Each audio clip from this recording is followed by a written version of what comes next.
Thanks for coming to this masterclass. I'm Pierre Fernandez. I'm French.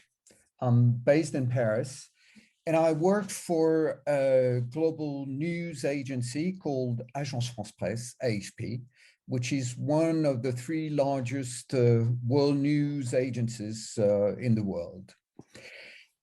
Let me introduce myself. I was lucky to join this company in 1985 when the company, which was basically a text company, opened a world photo department. So it was absolutely fantastic when we started. I had learned Chinese, spent some time in Taiwan and being a military photographer. So when I got into this company, I was, why not, meant to go to Beijing as a photographer, but it didn't go this way. I was mainly an editor for 9 years, and I took up Europe, Africa, and Middle East in the photo department. And 2 years later, I became the photo editor-in-chief. And after this, I spent quite some time as the head of the communication department, but I kept photo in my heart and kept editing, publishing books and everything, curating exhibitions. And I'm now back, it's been 5 years now, I'm back in the Central Red Chef in Paris, and I'm the head of the multimedia content, saying that I'm promoting the work of our journalists in the company. So after nearly 40 years in the business, I'm looking back and I want to share with you some of the things I've learned over these decades about major technological changes we've been through and what we have achieved up to this point. Let's, first of all, I mean, probably the title, "The Future is Visual," would sound weird to you, but you'll see as we go through the presentation where I am leading you.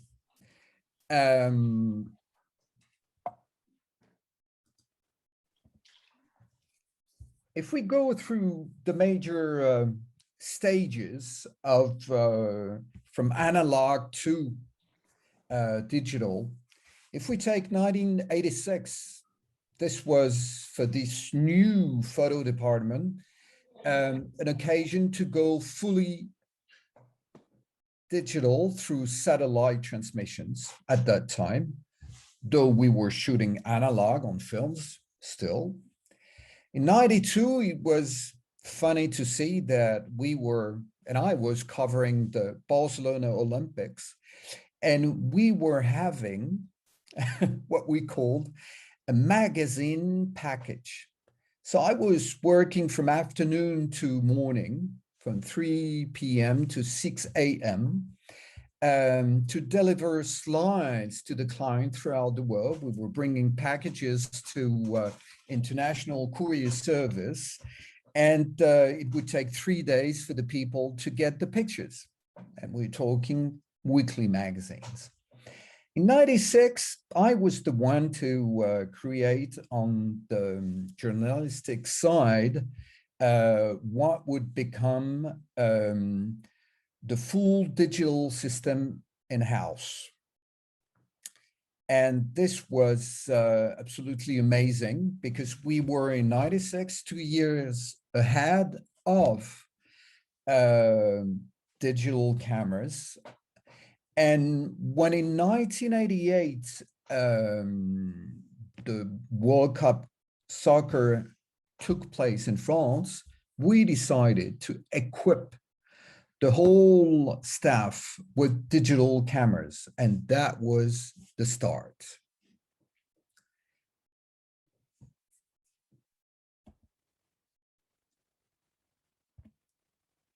But let's go back to history a bit. I mean, that's amazing because HP was created in 1944, but it's the heir of the eldest news agency in the world called Havas. And Havas is the first news agency in 1835. So if we look back, 1840, Postcoach, and the carrier pigeon, who could probably beat by 4 hours a dispatch sent to the other side, then the telegraph. I remember also the satellite antenna. I mean, it was as big as a table. I was coordinating the photographers during the First Gulf War in Saudi Arabia, and it would take ages. But what was good with it, we could have a generator, and we could travel, go into the desert, and also soup the films and arrange to transmit pictures with a Dixel. The Dixel was a device that we developed and created with the well-known Swedish camera maker Hasselblad. And this was the first time we could scan transparencies or negatives and work on the caption, the cropping. I mean, that was very basic, but we could really advance a bit quicker. But at the same time, in my room, in my hotel room, I was still using a drum transmitter. Imagine a man, Edouard Belin, in 1907, created this drum transmitter.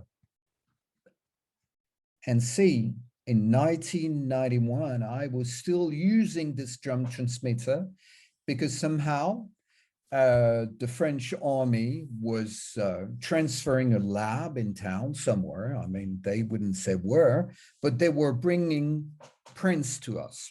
And there were no scan at this time, and we were forced to use this still.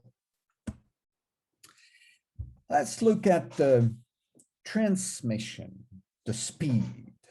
So when Mr. Belin in 1908 made a try for black and white, it took him 22 minutes to cover a distance of 1,700 kilometers. The distance was important at that time because this was the very beginning. But when I joined them in 1985, it would still take 7.5 minutes to transmit a black and white. So we had to wait until, let's say, the Sydney Olympics in 2000, and we realized that it would only take 4.5 minutes to transmit a color picture and have it distributed worldwide at the same time. And then that was amazing. In 2019, well, we got under the minute, under 50 seconds to transmit a high-res picture and have it distributed worldwide. And imagine 50 seconds after, and we always take the 100-meter dash for this. So after the winner has crossed the finish line, 50 seconds later, the picture is everywhere, in every corner of the world. So when we say the future is visual, means that this company with a text-based system opened the photography, but then came infographics. And the most remarkable part of it is videographics and data journalism. And if we take infographics, I mean, they've come to a point, they're doing so well. And let me just give you an example of this little piece describing how the Élysée Palace functions and its architecture and how everything is organized inside using 360 pictures to go with it. But it's really, really a super job that these teams are doing these days. And it's an additional way to bring news and make us understand. So in every field, they're able to do, I mean, it's a bit of work, but it works perfectly.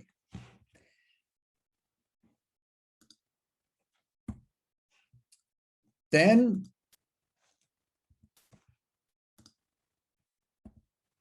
comes the video. We were probably the last in the industry among Reuters and AP to come on the video business. We started in 2001, but we were mostly covering sidebars and jumped in between 2007 and 2010. And yes, we were really into it. And last year, we were, just as a consecration, we were awarded the International Agencies of Broadcasters. We were awarded the Agency of the Year. Let me give you a hint of part of it on climate crisis, but it was, the award was among all, of course, all categories.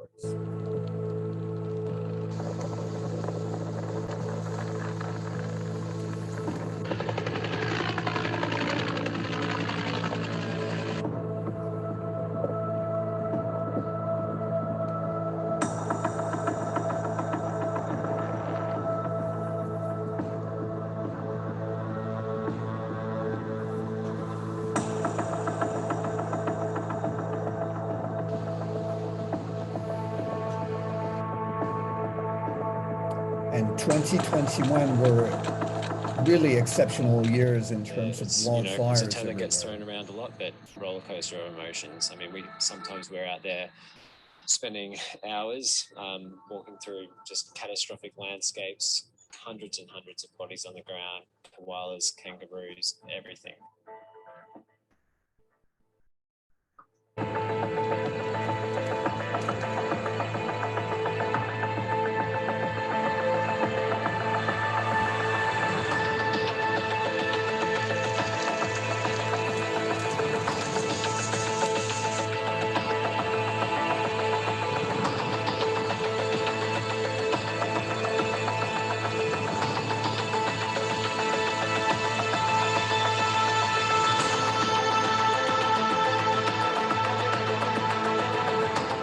E hoje tá desmatando tudo. Né? Na época, quando eu era molequinho, uns 3 anos de idade, que eu conheci esses pedaços aqui todinho, não era tanto esse desmatamento como tá hoje.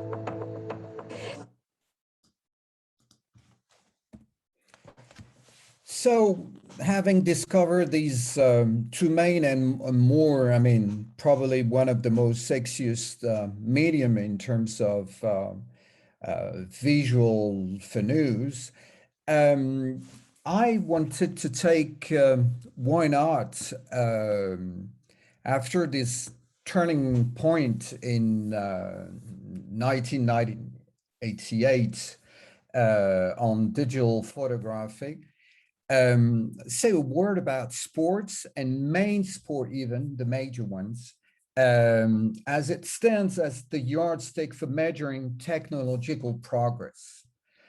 If we look back, when we started the photo department, we were dreaming of only 25 best pictures per day.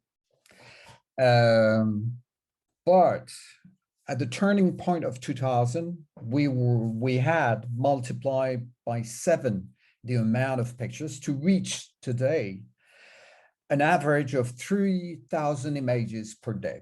And when it comes to special events like the coming Olympics in Tokyo, we usually talk of an average of 60 to 80,000 images, most probably.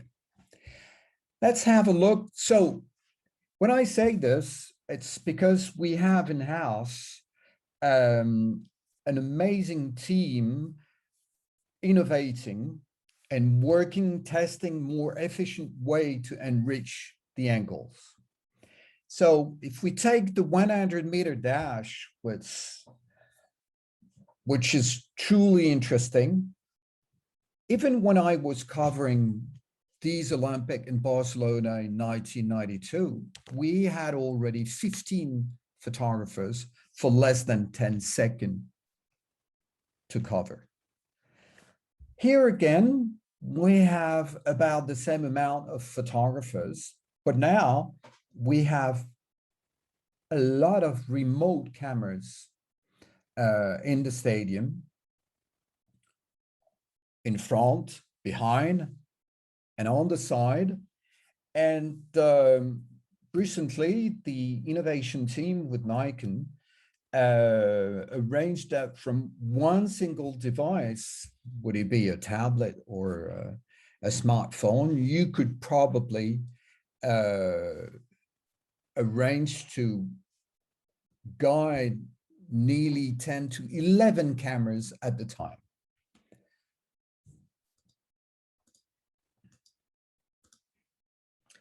And so that you know there's no sound on it, so that you know at the end of the 100-meter dash, we produce probably 800 pictures, because that includes everything, being with the winner, being with the fans, and getting all the aspects of this less than 10-second coverage, which is totally amazing. Then the second part of it was robotics. So robotics are cameras set above the stadiums in first place. And I would say the Olympic Games in Rio were from far the best we could experience, because the Chinese authorities and the Oli management enable us to also have photographers on top of the stadiums at the same time. And this really produced an amazing and fantastic coverage. So robotics, behind the robotics, so like this, so that can be indoor or outdoor, but it's really from far enriching the coverage as well. And then, and we were some 10 years ago, the first one to start this with remote cameras underwater, and now we can use them with robots. I mean, it's more fine and design system. So you can imagine what synchronized swimming is producing. I mean, it's just fantastic. The drones are now common use among photographers. And for the pandemic, you can imagine how important that was to tell and express and demonstrate that the economic was just down, describe the ghost cities, the empty highways and everything. So it was absolutely amazing.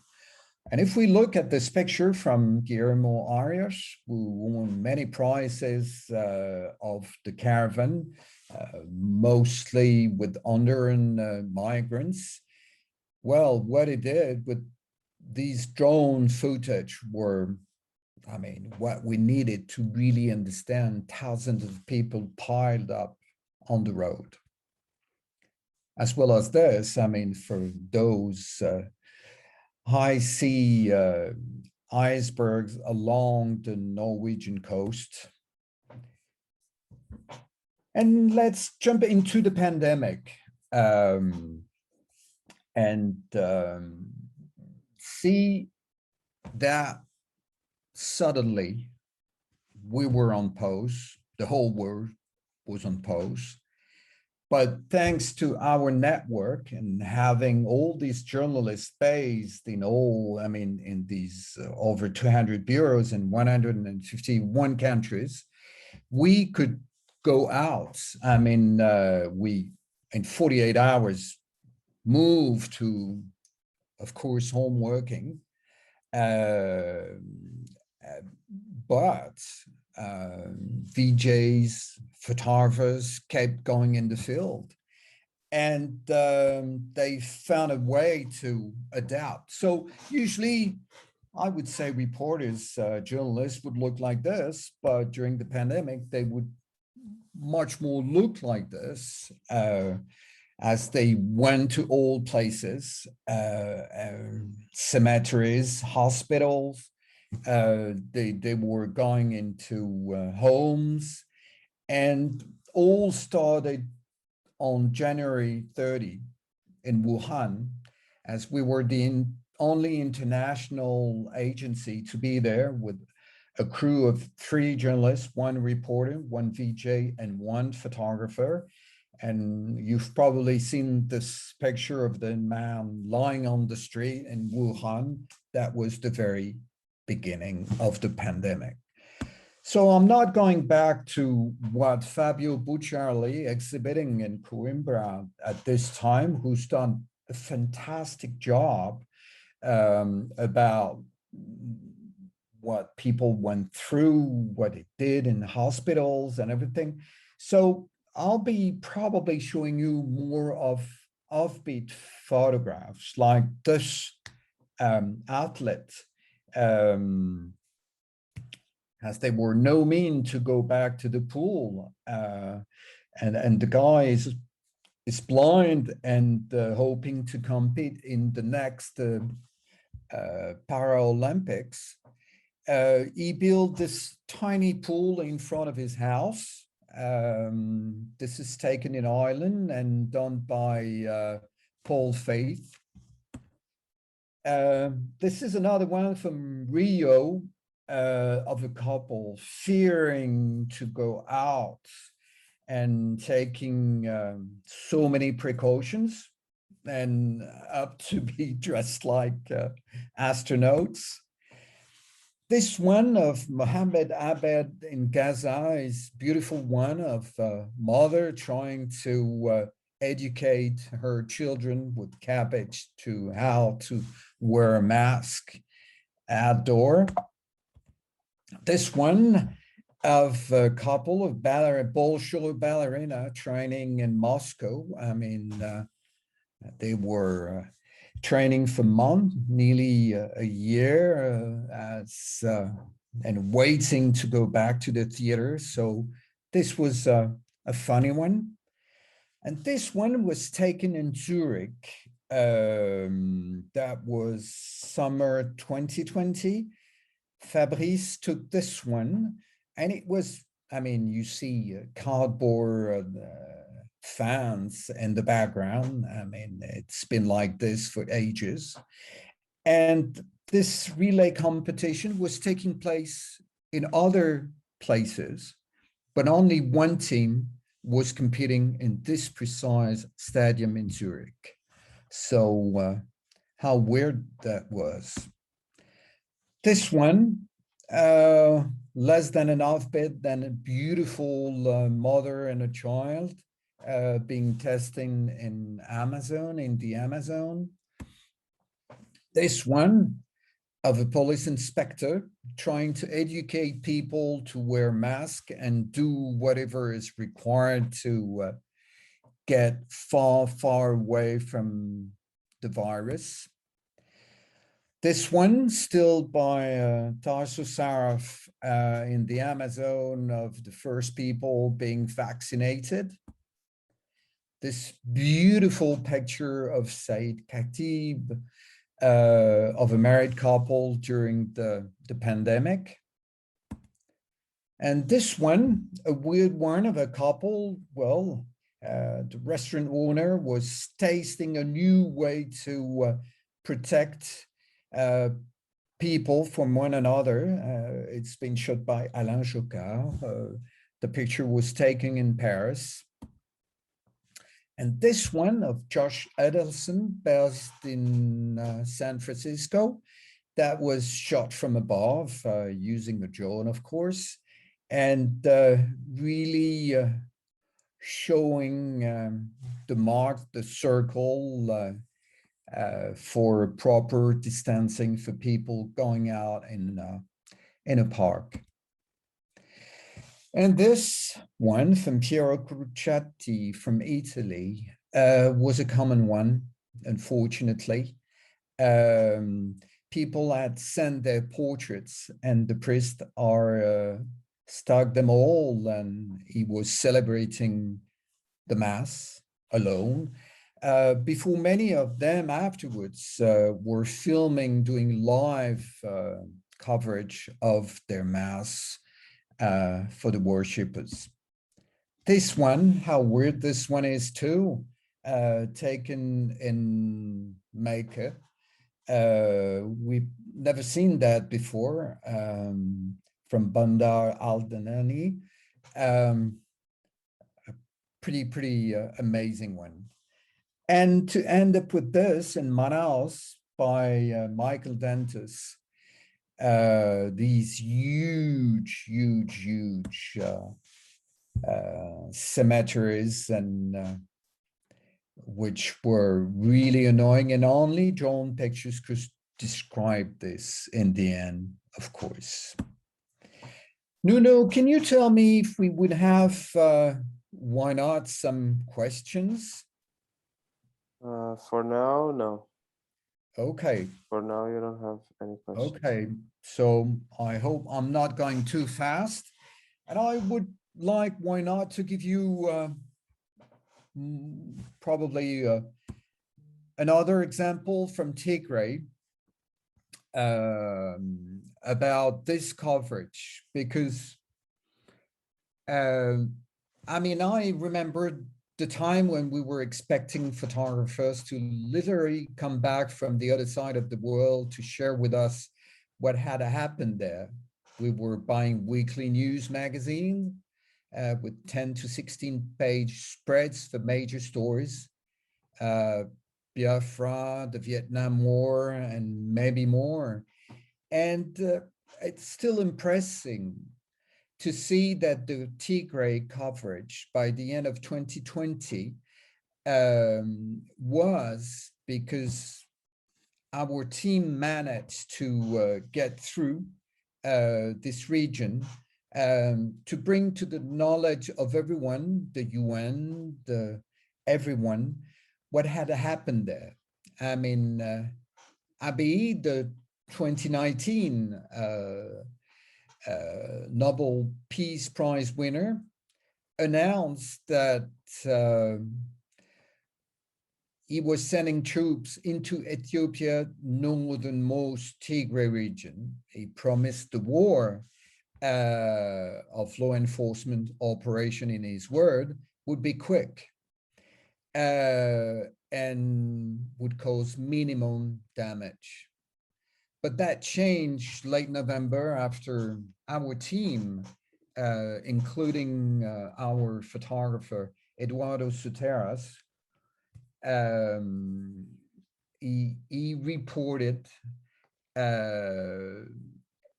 actually what was happening and gave the life to the government's argument that the conflict would be relatively benign and for the greater good. So these are a couple of images that it took along his 3-4 assignments there.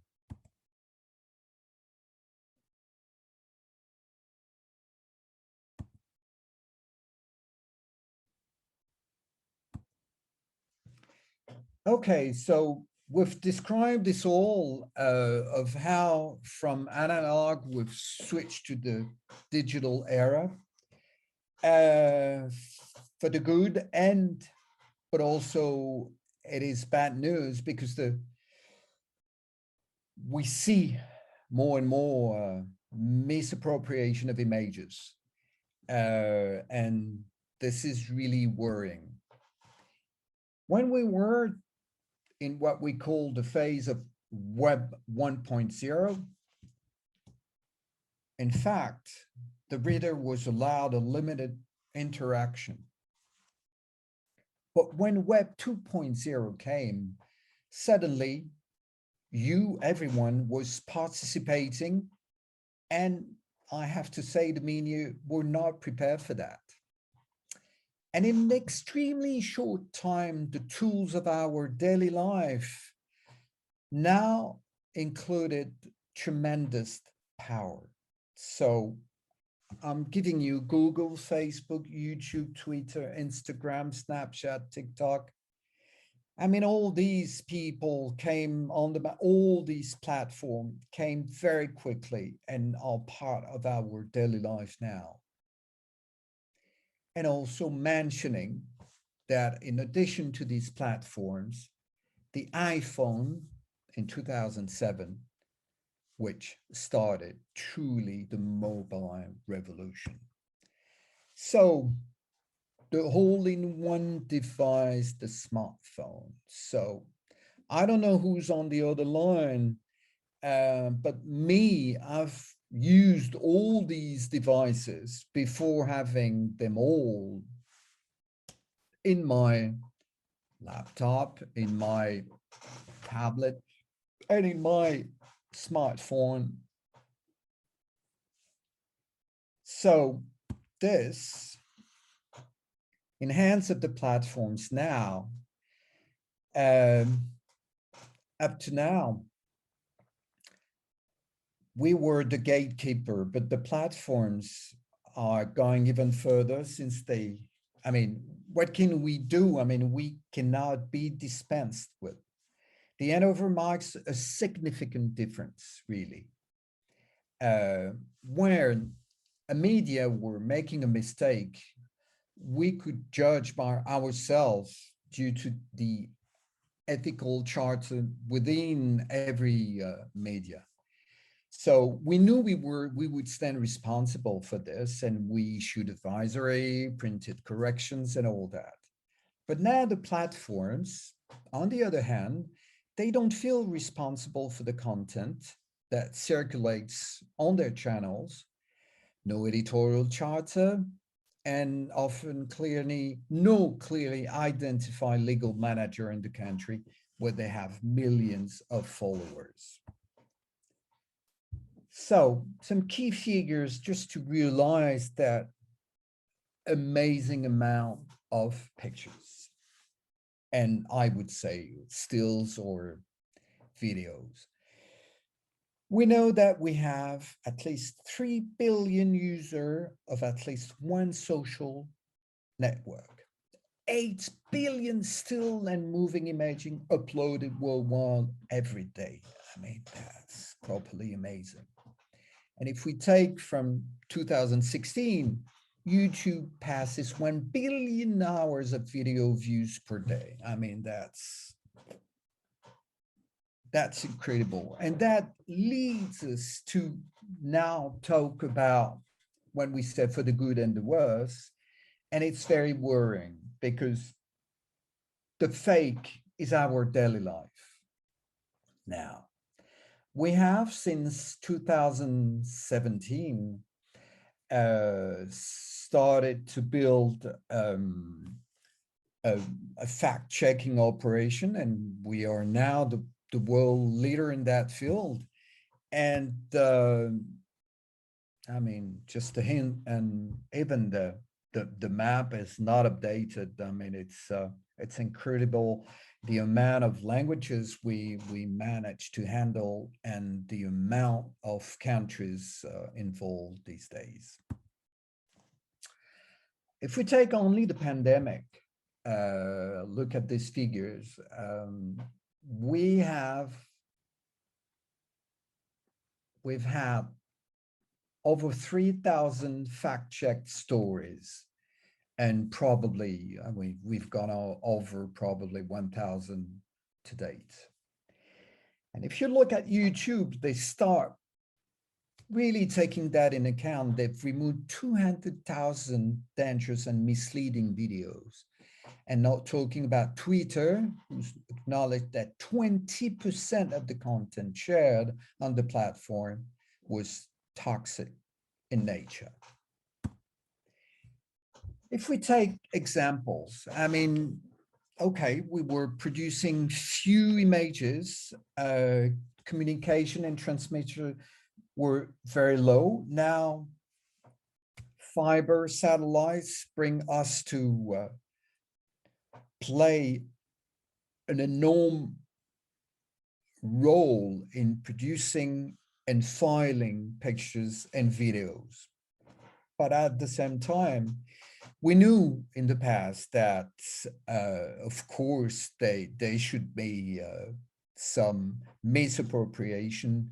People would, why not get rid of, remembering dignitaries in the communist countries where one after the other, if one high-ranking official was no longer part of the leading bureau, they would just take him out.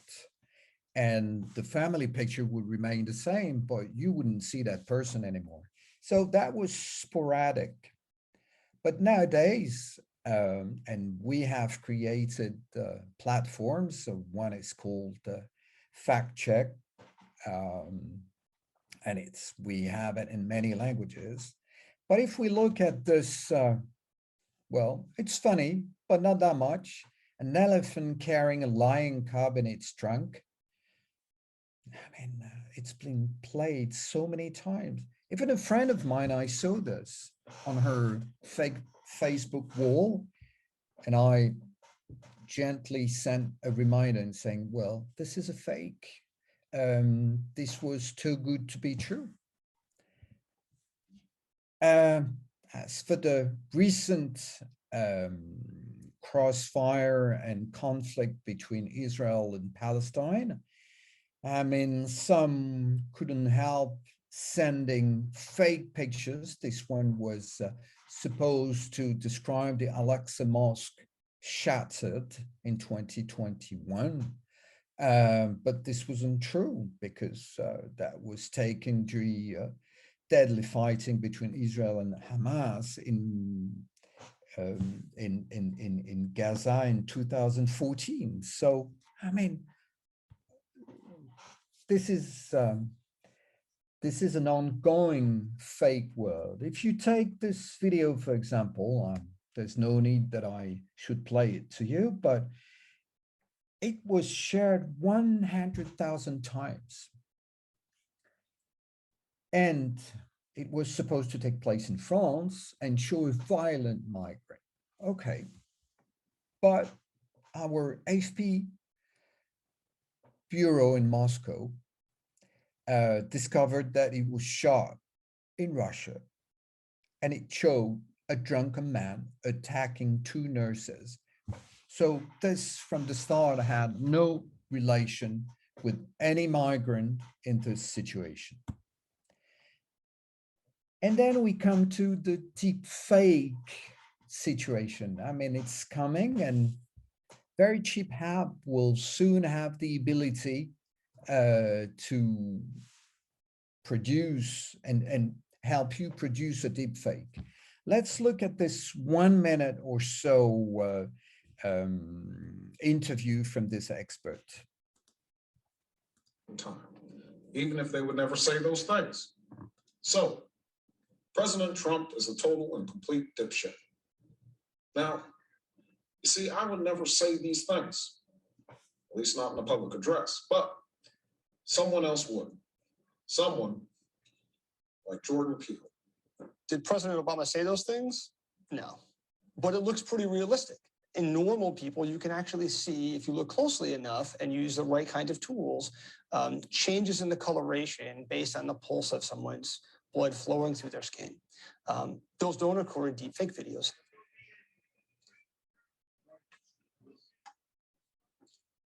I think it's very likely that over the next 2 years, we will see deepfake videos play a role in political campaigns in the United States and Europe. That as this technology gets better, we're going to see people creating fake videos to try to influence a campaign one way or another, smear a candidate. And that's going to be a particular challenge for democracies to respond to.